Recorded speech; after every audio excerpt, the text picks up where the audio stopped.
अंजनी सुते बंधन करूं ये जी पापी बजरंग तब करी सहाय रघुवंश की ये जी रहे हमेशा तक तो रहे हमेशा संगी राम की करी सहाई सीता की सुध लई हेर गढ़ लंक जरा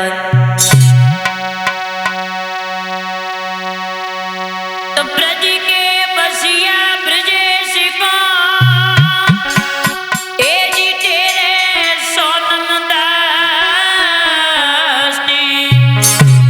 आज सभा के बीच में भूल लगी तुम्हारी तो राधा रानी के सेठ की सौजन से रामायण का कार्यक्रम केवट संवाद हम आप तक पहुंचाने के लिए जा रही हूं। जरा गौर करें कहानी की ओर। जिस समय मर्यादा पुरुषोत्तम श्री राम और शेषावतारी लक्ष्मण और उनकी अर्धांगिनी सीता को जिस समय साथ लिया है, वनवास होने के बाद शादी होने के 12 साल 3 महीना बाद लगत बैसाख की छठ वाले दिन श्री राम का जिस समय वनवास हुआ तो चले हैं। उसके बाद मंत्री सुमंत को साथ लिया तो प्रभु जब चले हैं तो लिखा तो मैंने यहाँ तक देखा है, जैसा कि हमारे परम पूजनीय गुरुदेव स्वर्गीय गुरु ब्रजेश कुमार शास्त्री जी बता के चले गए हैं। आइए लिखा है कि श्री राम लखन सीता मैया और यज्ञापित की सिरधारी है।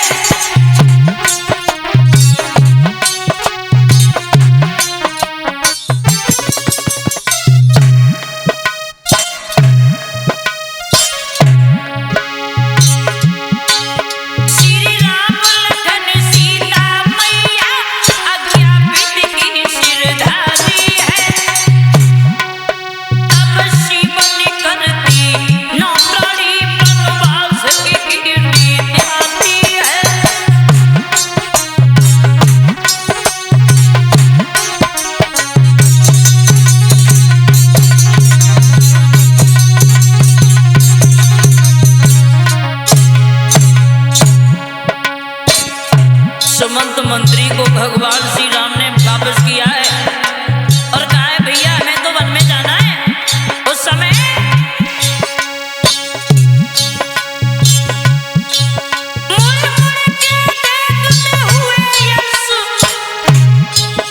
आगे को बढ़ते जाते थे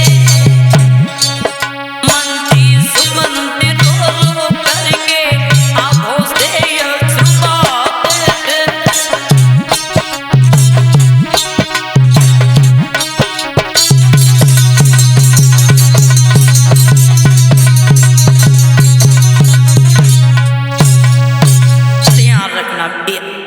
सुमंत मंत्री को भगवान श्री राम ने जिस समय वापस किया है और कहा है भैया हमें तो वन में जाना है। इधर हुआ ऐसा तो मन में यति हैरान हुई लौटे अपने धाम और उसके बट के पास में पहुंच गए श्री राम।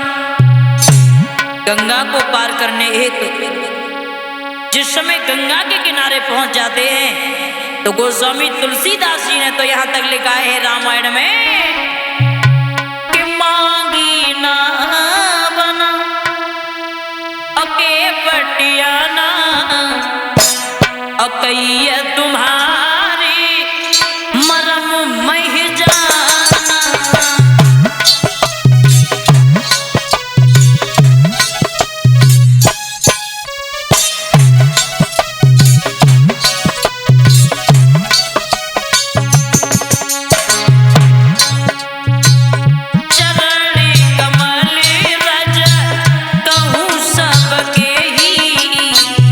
मानुष कर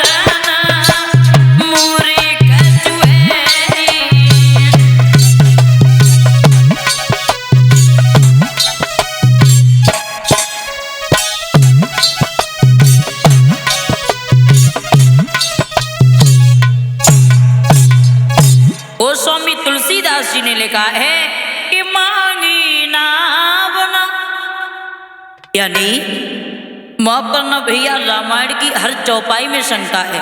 उन्होंने लिखा कि मांगी नाव ना, यानी भगवान श्री राम ने नाव नहीं मांगी कि मांगी नाव ना, अके बटियाना, यानी नाव मांग भी नहीं पाई, उससे पहले के बटा गया कि मांगी नाव ना, नाव नहीं मांगी।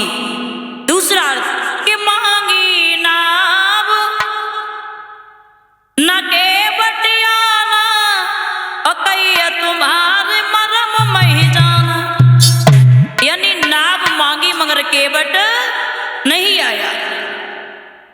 लिखा तो यहां तक देखा है, जिस समय केवट पहुंचा जवाब दिया है प्रभु माफ करना, हम तुम्हारे मरम को बहुत दिन पहले से जानते हैं। साची बात जाए लला, साथ साथ हम तुम्हें ये भी बता दें ये केवट कौन था।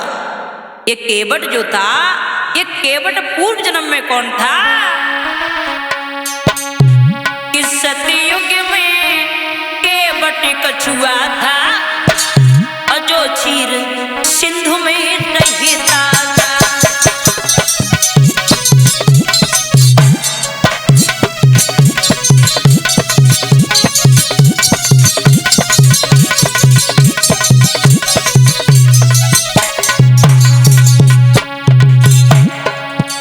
पूर्व जन्म में ये केवट एक कछुआ था, कछुआ।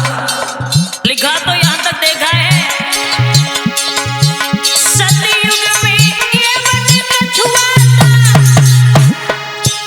जो चीर सिंधु में रहता था। ता कछुआ कातनी उसी का ये, पर भक्ति में समय बिताता था।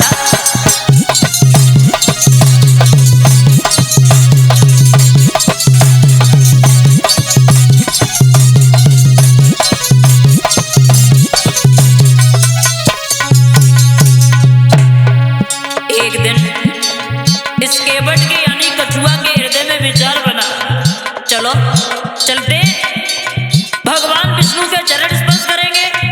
चल दिया। शेषनाग की सैया पर भगवान सो रहे थे, और जैसे ही ये कछुआ पहुंचा है हुआ ऐसा, पर शेषनाग ना पहुंच सके, उसी कछुआ के यहाँ चलो सके। मारी फुसकार गिरा कछुआ, ना पहुंच सका हर चरण में।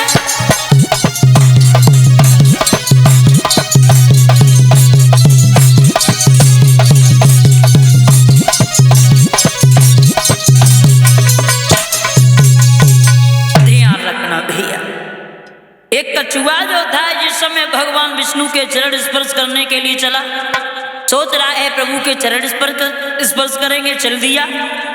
विष्णु भगवान शेषनाग की सैया पर सो रहे थे, कछुआ ने पैर छूने का प्रयास किया, शेषनाग ने फुसकार लगाई, कछुआ नीचे गिर गया। जिंदगी की आखिरी श्वासें भरने लगा वो कछुआ, मनी मन में सोचने लगा और कहने लगा ए मेरे मन की मन में रही, बोले कि मेरे दिल की दिल में रही, अच्छु ही नहीं सके चरण श्री हरि के।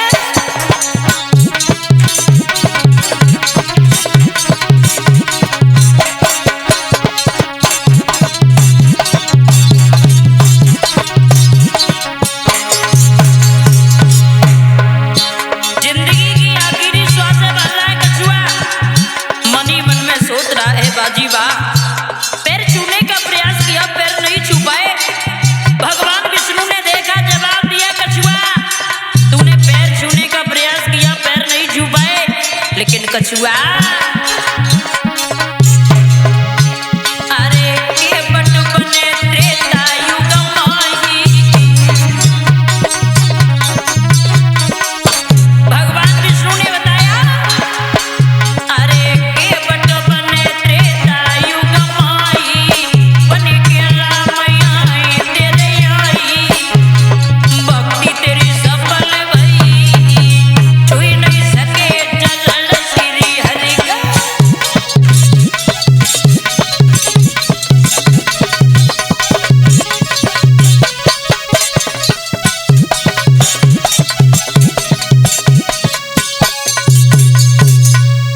वहीं आ गए कि मांगी नाव न अके बटियाना अकैया तुम्हार मरम मह जाना। यानी भगवान श्री राम ने जिस समय नाव मांगी तो केवट नहीं आया। दूसरा अर्थ ये है कि मांगी नाव, यानी नाव नहीं मांगी, कि मांगी नाव न के बटियाना अकैया तुम्हारे मरम मह जाना। भगवान श्री राम ने जब नाम मांगी तो केवट नहीं आया। आकर के कहने लगा प्रभु माफ करना, हम तुम्हारे मरम को बहुत दिन पहले से जानते। कैसे जानते हो? तो जवाब दिया है प्रभु माफ करना, तुम्हारे चरणों की रज, तुम्हारे चरणों की धूल ऐसी है जिस किसी के ऊपर पड़ जाती है वो तुरंत स्त्री बन जाती है। तो राम ने लक्ष्मण से कहा भैया लक्ष्मण, अरे केवट क्या कह रहा है, हम तुम्हारे मरम को जानते और हमारे मरम को तो आज दिन तक कहूं जानो ही नहीं। केवट ने जिस समय प्रभु से कहा तो प्रभु ने लक्ष्मण से कहा भैया लक्ष्मण सुना कि मां कौशल्या और मरम न बाका और जिन नो मां सगर मेरा।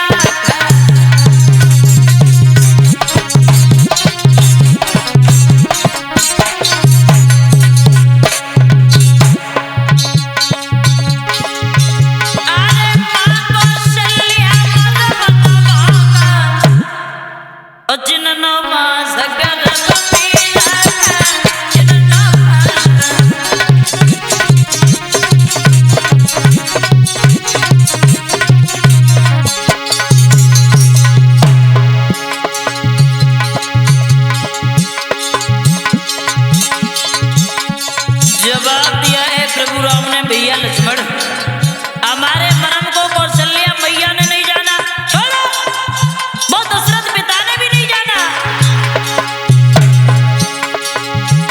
अरे दशरथ पिता मरम जो पौने प्रणति जे पोए मन कान मढ़ाते, प्रणति जे पोए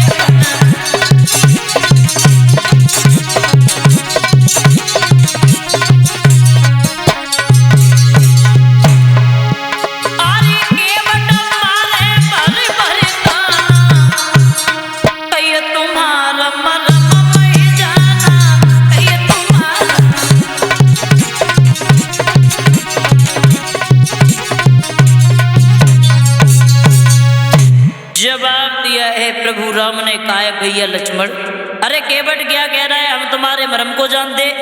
केवट ने जवाब दिया है प्रभु राम ज्यादा नहीं, हम अपनी नाव पर तभी बिठा लेंगे कि पहले तुम्हारे पाए धोइए और बाद में भेर कंधावे ढरिए और ताके बाद नाव ले जाइए और जो तुम जामे करो बहाना तो मांगी नाव न केवट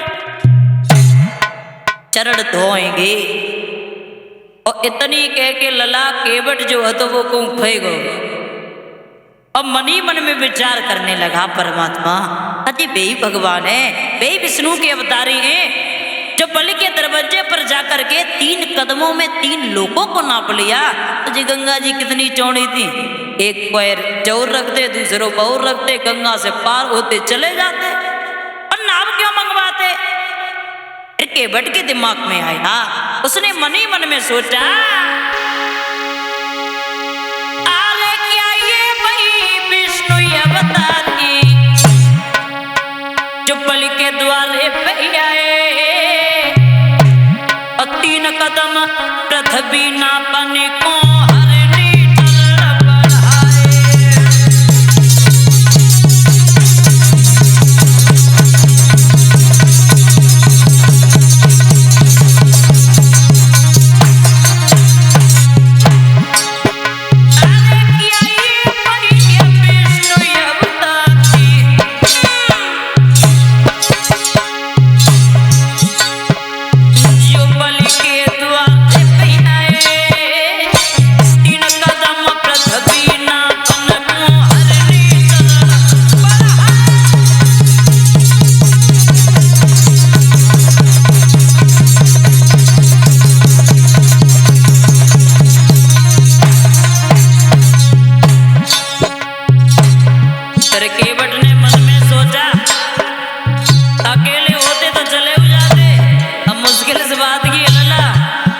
कि सीता जी साथ में, फिर मन में सोचा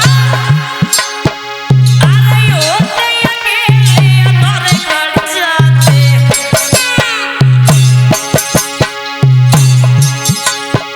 आ रही होते अकेले तो कट जाते, पर संग में सीता नारी कैसे उतरे पार, संग में दादा देश अवतारी।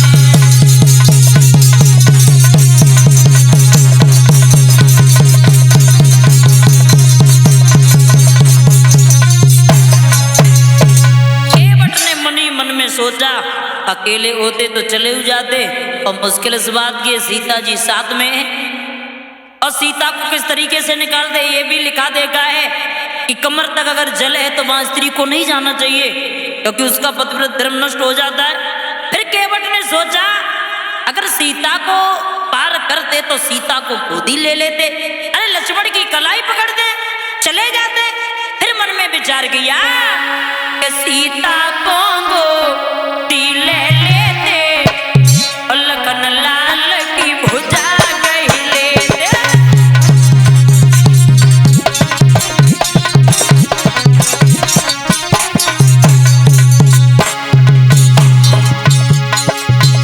अरे श्री गंगा को पार कर जाते, और गाय को हमसे ना मंगाते, गाय को हमसे।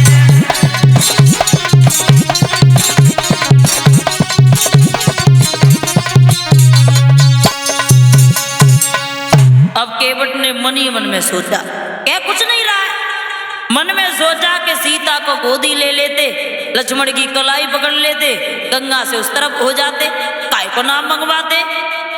फिर मन में विचार किया सीता को गोदी कैसे ले लेते, अरे लक्ष्मण की कलाई कैसे पकड़ लेते, क्योंकि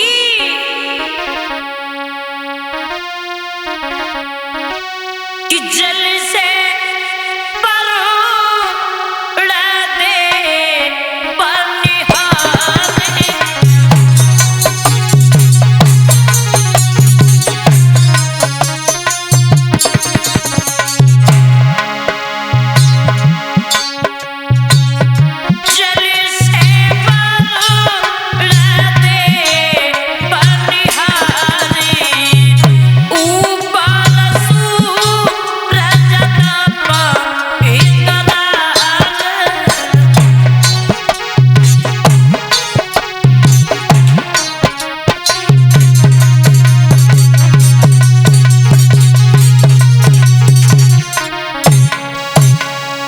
केवट ने मन ही मन में सोचा जल से वरुण देवता देख रहे हैं, ऊपर सूर्य देख रहा है, और ऐसे में कौन अपनी लाज को त्याग देगा और कौन अपनी अर्धांगिनी को गोद लेगा, इसलिए हमसे नाम मंगवा रहे।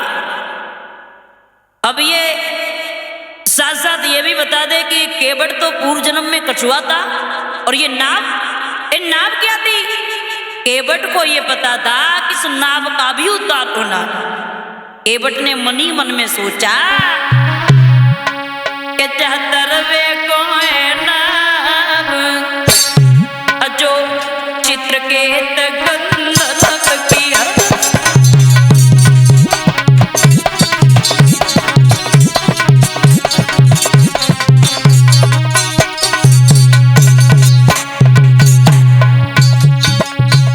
अरे नाई गंगा जी को लागे, नई सीता को गोद उठावे, जब बैठेंगे श्री राम, श्री राम जो चित्रकेत गंधर्व की है।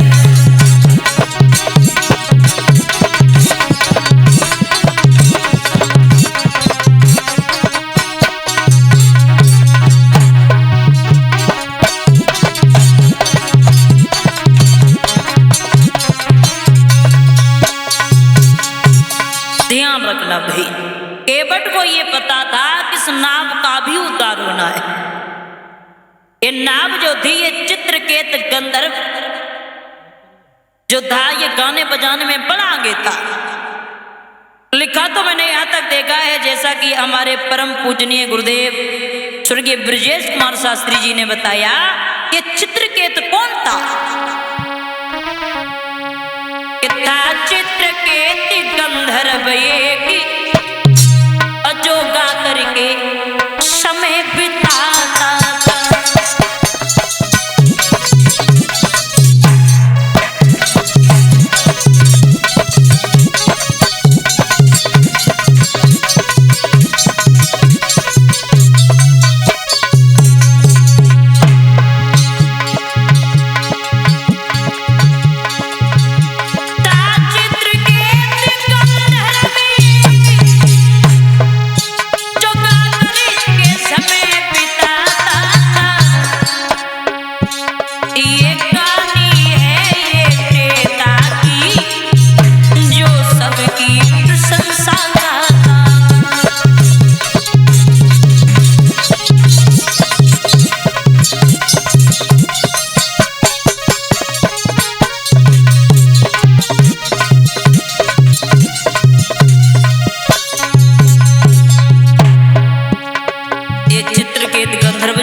चित्रकेत नाम का जो गंधर्व था, गाने बजाने में बड़ा आगे था।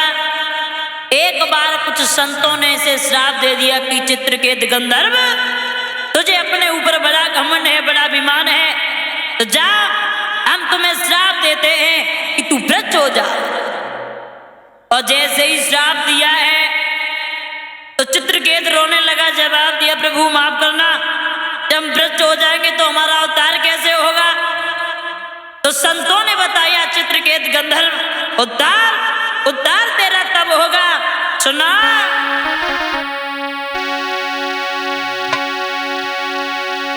अरे त्रेता युग में के बट तेरे और प्रज को कटाइए,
भी उद्धार होना है।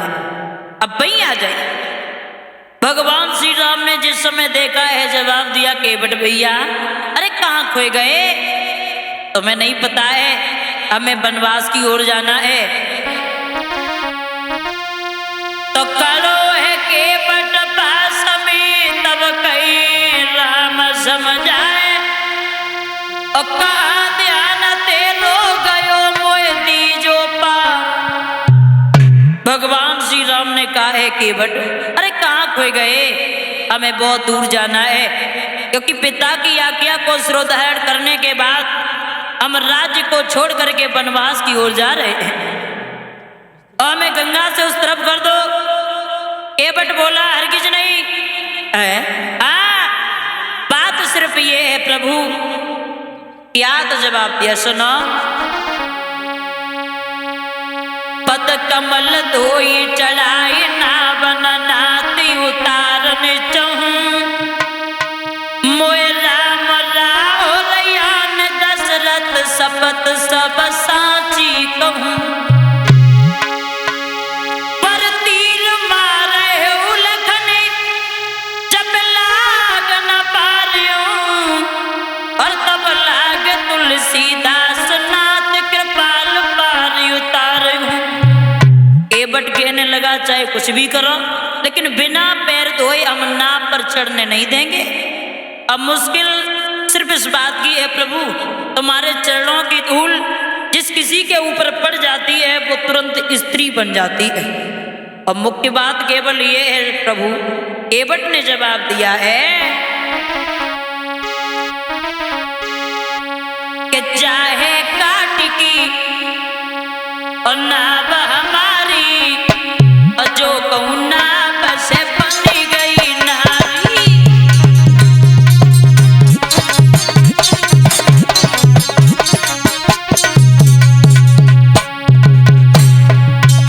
जवाब दो प्रभु,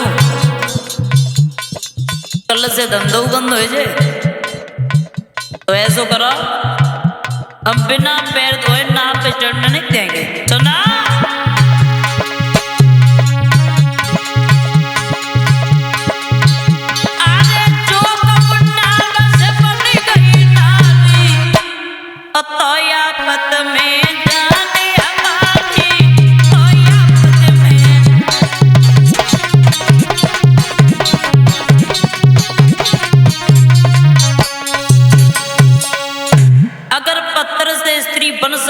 तो प्रभु नाव, ये नाव से तो बहुत जल्दी बनेगी।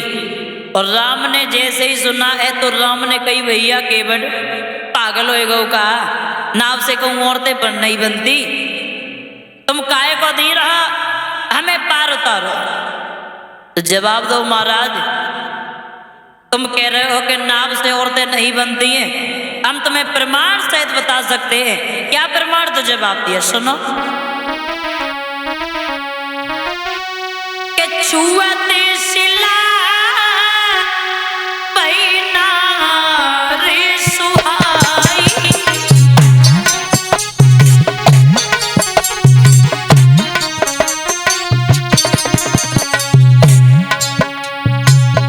गौतम ऋषि की पत्नी अहिल्या, छुअत शिला पैना सुहाई, छुअत शिला पैना सुहाई, छुअत शिला पैना, छुअत शिला पैना रे सुहाई।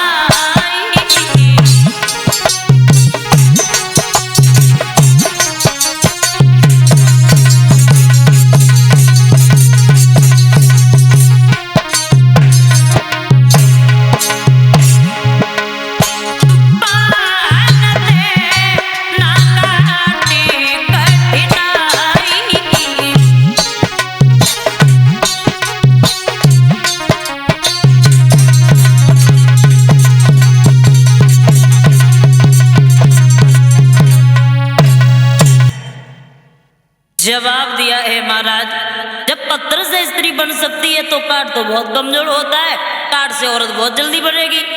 तो ऐसा करो, हम बगैर पैर धोए अपनी नाव पे चढ़ने नहीं देंगे। तो राम ने एक बात कही है केवट भैया, देखो पहली बात तो ये है कि नाव से औरतें नहीं बनती, अब बन गई तो भला कौन सी तकलीफ है, राम ने जवाब दिया है केवट भैया कि पहले ये नारी बने नहीं अपन जाए तो क्या है रानी।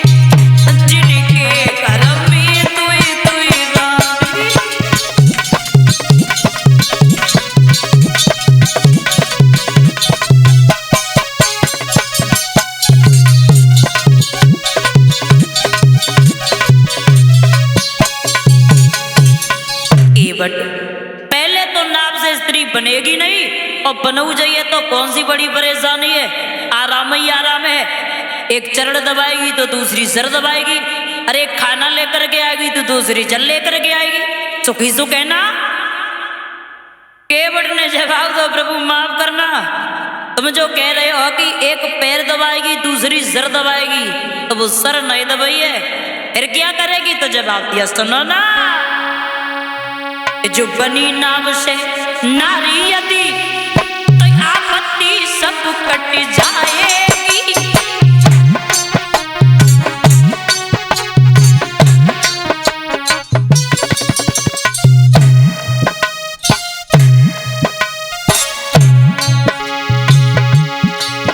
जो बनी नाव से नारी यदि आपत्ति सब कट जाएगी।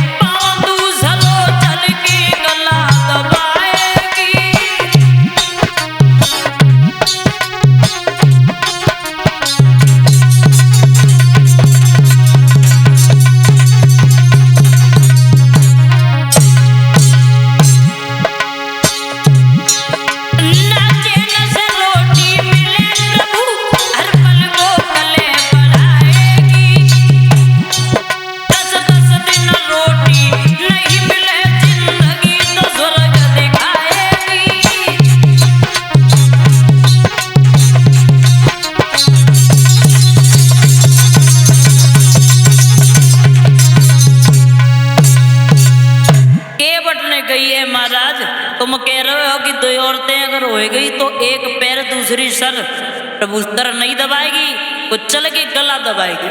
इसलिए माफ करना, हम बगैर पैर धोए अपने नाव पर चढ़ने नहीं देंगे। केवट एक बात बताओ, दो औरतन वाले कौन से दुखी हो गए जो तुम ही दुखी हो जाइयो? तो केवट ने कही महाराज हम एक प्रमाण नहीं ऐसे 10-20 प्रमाण बता सकते हैं कि दो औरतन वाले कितने दुखी रहे। राम ने जवाब दो केवट तू हमें 10-20 नहीं केवल तू हमें 2 ही बताए दे। बोले प्रभु अगर पूछना चाहते हो तो ध्यान दीजिए हमारी ओर। बोला है केवट के उत्तान पाद के और तू इतनी रानी और सूरज सुनी तीजे बेज बखानी।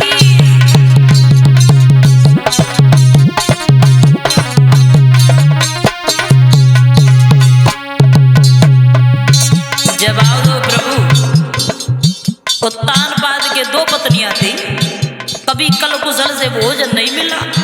और सुना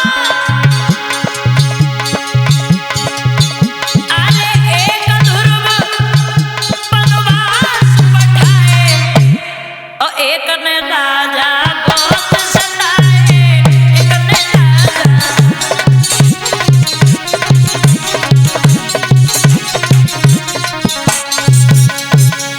जवाब दो प्रभु, उत्तान पाद के 2 पत्नियां थी, अगर उनके घर में अगर प्रेम ही होता, इतनी कले बनी रही तो एक बेटा तो वनवास जा रहा है, दूसरा पल्ले में झूल रहा है।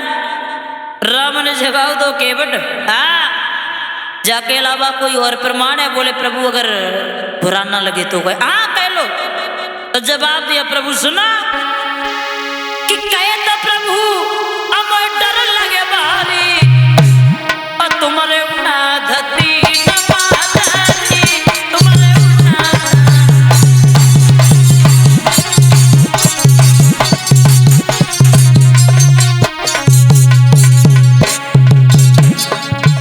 अरे जो दशरथ तो बयान रचाते प्रण तेरे बोले पुनः न पठाते।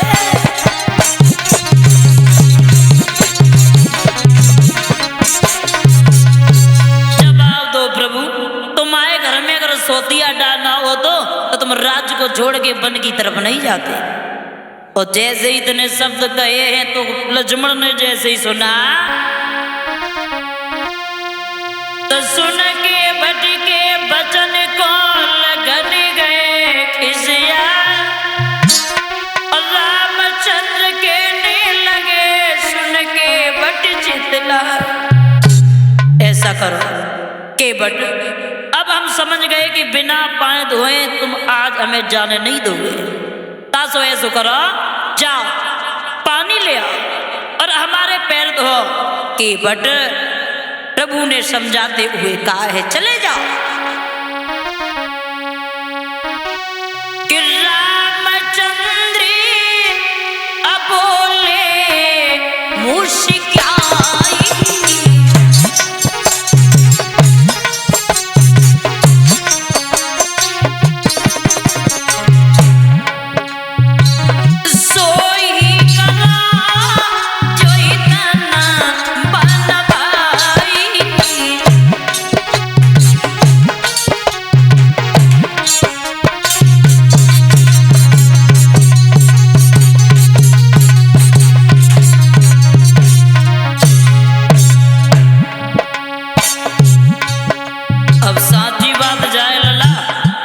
रामायण में नहीं तो हमने यहाँ तक लिखा देखा है कि प्रभु राम के चरण नहीं थे। अब मुश्किल इस बात की है कि जब चरण नहीं थे तो वे फिर चलते कैसे आते? अगर पैर नहीं होते तो फिर वहां से यहाँ तक आ कैसे गए? या नहीं, राम के पैर थे मगर राम के पैर नहीं थे। जब प्रभु राम की शादी नहीं हुई थी उससे पहले प्रभु राम के चरणों की सेवा लक्ष्मण किया करते थे। और जब शादी हो के आई तो सीता जी पहुंच गई प्रभु राम के चरणों की सेवा करने के लिए। तो लक्ष्मण ने कहा बस भाभी यही नहीं हो पाएगा, प्रभु राम के चरणों की सेवा हम तुम्हें नहीं दे पाएंगे। फैसला अदालत में पहुंच गया। कहा? गुरु वशिष्ठ जी के पास में। तो वशिष्ठ जी ने कहा देखो, एक पैर की सेवा सीता करेंगी और एक पैर की सेवा लक्ष्मण करेंगे। इसलिए राम के पैर नहीं थे। लक्ष्मण की ओर देखा, सीता की ओर देखा, ये कहते तो पैर धो लो। जब उन्होंने कुछ नहीं कहा तो प्रभु कहने लगे रामचंद्र बोले मुश्किल सोई कला जई ना बनलाई।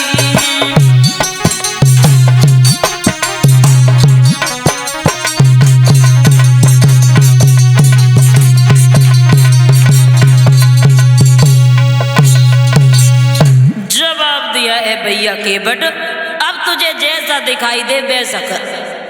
तो केवट चलो है, अब कठौता में पानी लाओ। कठौता में, कठौती में क्यों नहीं लाया? कठौती में इसलिए नहीं लाया, कठौती से अगर कोई बिटरिया बन गई तो मुफ्त में ब्याह और करन पड़ी। और कठौता से अगर लड़का बन गया तो कोई बात नहीं, सब चलता रहेगा। कठौता में पानी लेकर के जब केवट चला है तो गोस्वामी तुलसीदास जी संकेत करते हैं, उन्होंने तो यहां तक लिख दिया कि जासु नाम असुमिरति एक बारा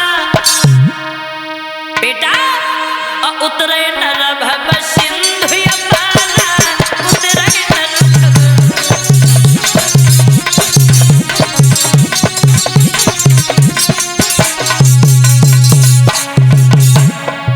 गोस्वामी तुलसीदास जी संकेत करते हैं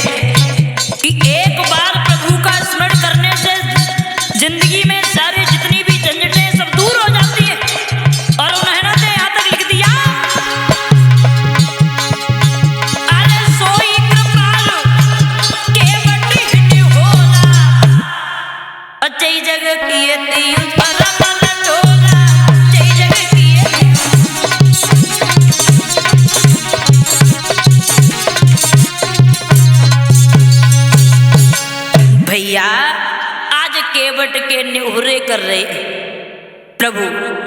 तो केवट गड्ढौता में पानी लाया और पानी लावे के बाद में भैया लिखा तो मैंने यहाँ तक देखा कि उस कठौता में पानी नहीं। उन्होंने तो यहाँ तक संकेत किया है, गोस्वामी तुलसीदास जी वर्णन करते हैं कि हाजिर थे एक कठौता में और गंगा और गंगा जल दोनों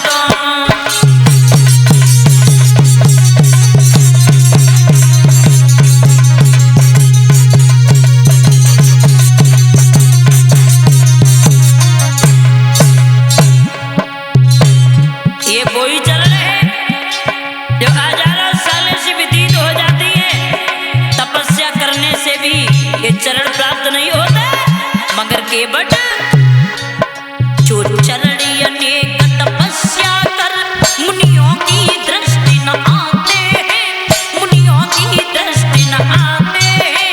क्या दृष्टि है वो केवट द्वारा गंगा पर धोए जाते हैं।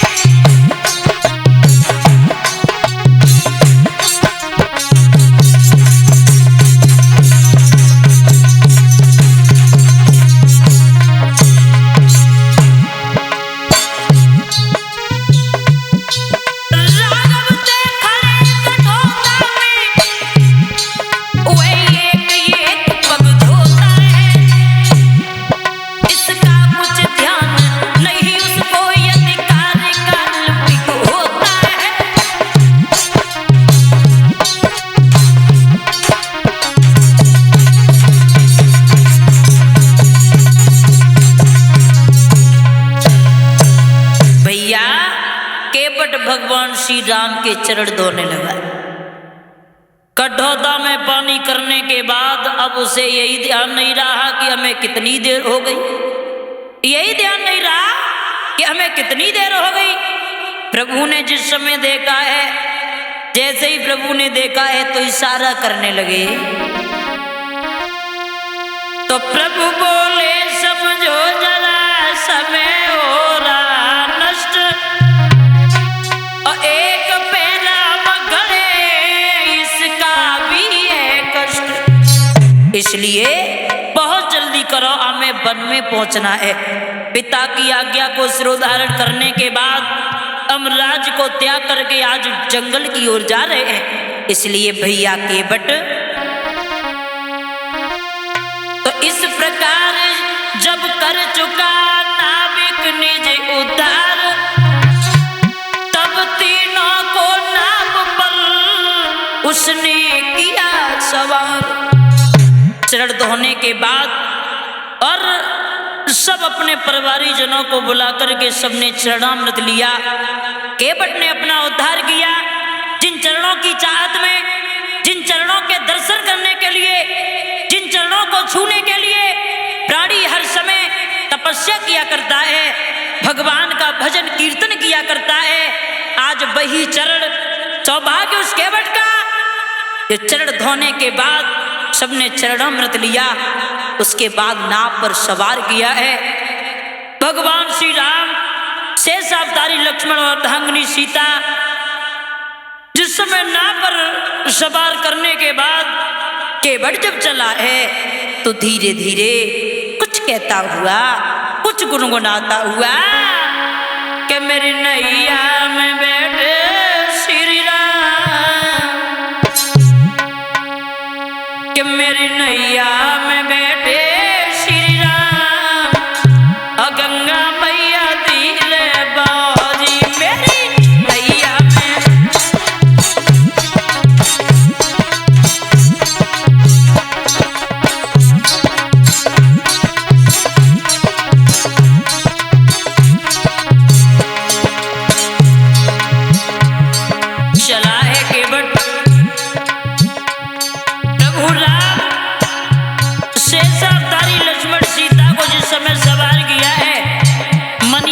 सोच रहा है बाजी बा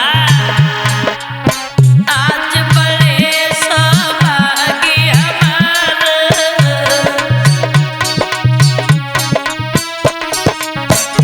अरे तुम्हारी खातिर हम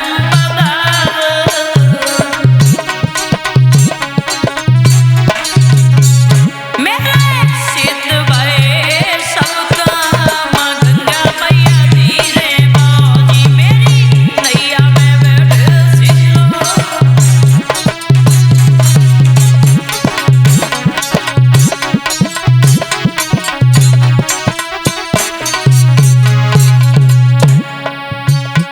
अरे सुन मेरी गंगा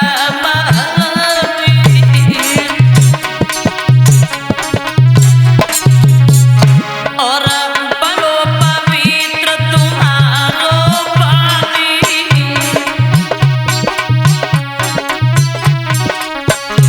घर बैठे आई गए राम गंगा मैया धीरे मौजी मेरी नैया में बैठे श्री राम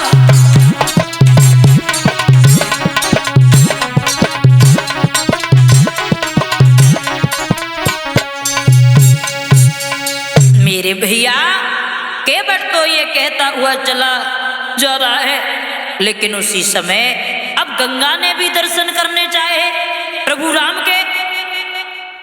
और जिस समय गंगा जी ने दर्शन करने चाहे तो गंगा जी ने अपनी धार को ठहरा लिया। लिखा तो मैंने यहां तक देखा तो जी भर के दर्शन करने को और धारा ठहराई गंगा ने।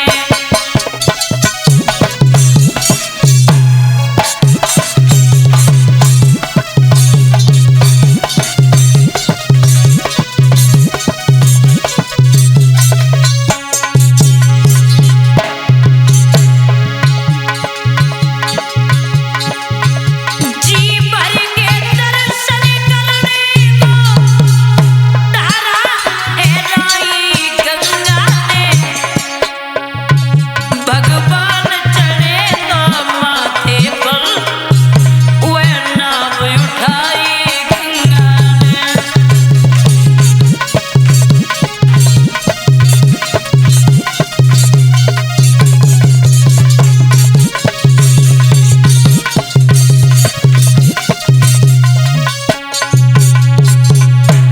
मगर उस नाव का क्या कहना, वो नाव कैसे चलती थी भैया?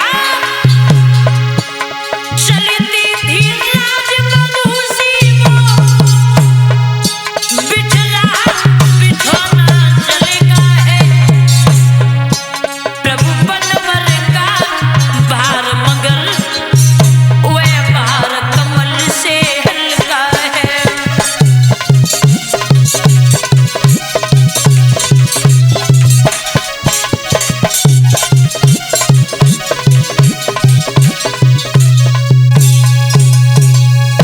मेरे भैया आनंद ही आनंद है गंगा पर।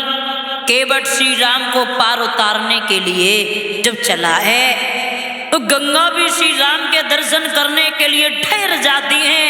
और अब गंगा अकेली नहीं, कवि ने तो यहाँ तक लिखा है कि सूर्य दर्शन करने के लिए भगवान श्री राम के जिस समय ऊपर को चढ़ जाता है, लेकिन सूर्य से पहले बादल भी प्रभु राम के दर्शन करने के लिए उमड़ने लगते हैं। तब सूर्य ने कहा है अरे बादलों, हमें भी प्रभु राम के सौंदर्य को देखने दो।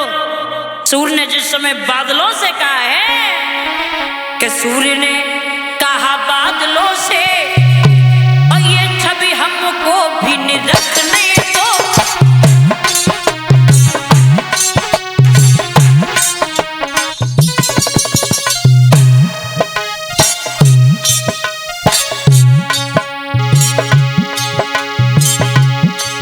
सूर्य ने कहा बादलों से ये छवि हमको भी निरखने दो।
जो था बड़ा ही खुश है, बड़ा ही प्रसन्न है।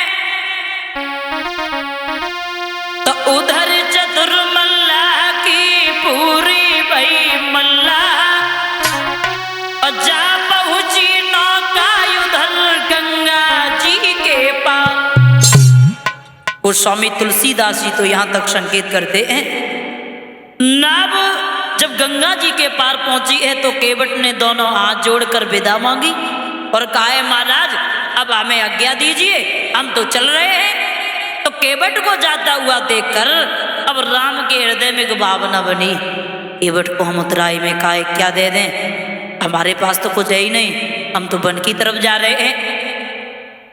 और जैसे ही ये विचार किया है उसी समय सीता ने जैसे ही देखा तो गोस्वामी तुलसीदास जी रामचरितमानस में चौपाई का वर्णन करते हैं। उन्होंने लिखा कि पिया की असिया जान नहारी,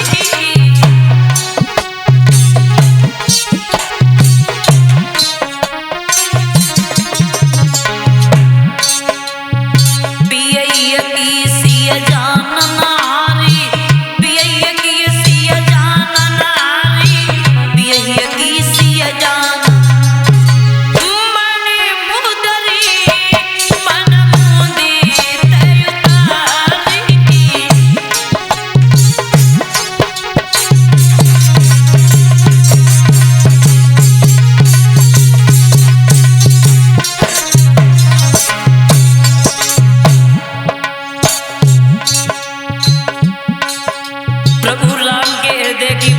जानने वाली सीता सोचा प्रभु सोच रहे हैं कि इनको हम उतराई में क्या दें।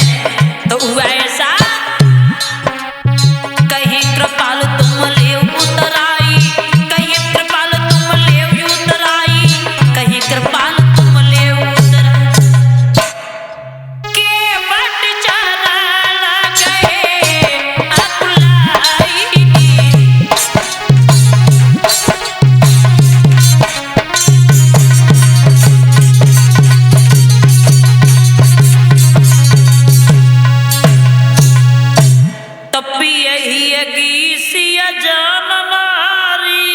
यानी पति के हृदय की बात को जानने वाली सीता, उन्होंने समझ लिया कि प्रभु ये सोच रहे हैं अब हम केवट को उतराई में क्या देंगे।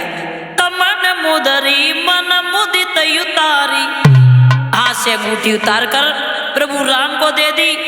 और राम ने जैसे ही वो अंगूठी ली अपने हाथ में तो राम ने केवट को दे दी और कहा भैया अपनी उतराई ले ले। तो केवट कहने लगा प्रभु माफ करना, मल्ला मल्ला से कभी उतराई नहीं लेता है तो हम कैसे ले ले। तो लक्ष्मण मन में सोचने लगे है जे कौन सी गंगा जी पे नदी पे नाव चलाते हैं तो जे मल्ला है। तो केवट ने कही लक्ष्मण शंका ना करो, हमने तो गंगा जी से ही पार किया इन्हें, लेकिन ये प्राणी को भवसागर से पार करते हैं। प्रभु जब हम तुम्हारे दरबार में आ जाएं तो हमसे उतराई मत लेना, हमें पार लगा देना। और अगर उतराई देनी है तो अभी नहीं, 14 साल वन में रहने के बाद जब वापस घर की ओर जाओ तब आप हमें उतराई दे देना, आपकी जो मर्जी हो वो करके चले जाना। देखिए अब केवट ने दोबारा फिर बुलाने का इंतजाम कर लिया। इस तरह से भाइयों भगवान श्री राम केवट का उद्धार करने के बाद में अर्धांगिनी सीता और लक्ष्मण को लेकर के चित्रकूट की ओर बढ़ जाते हैं।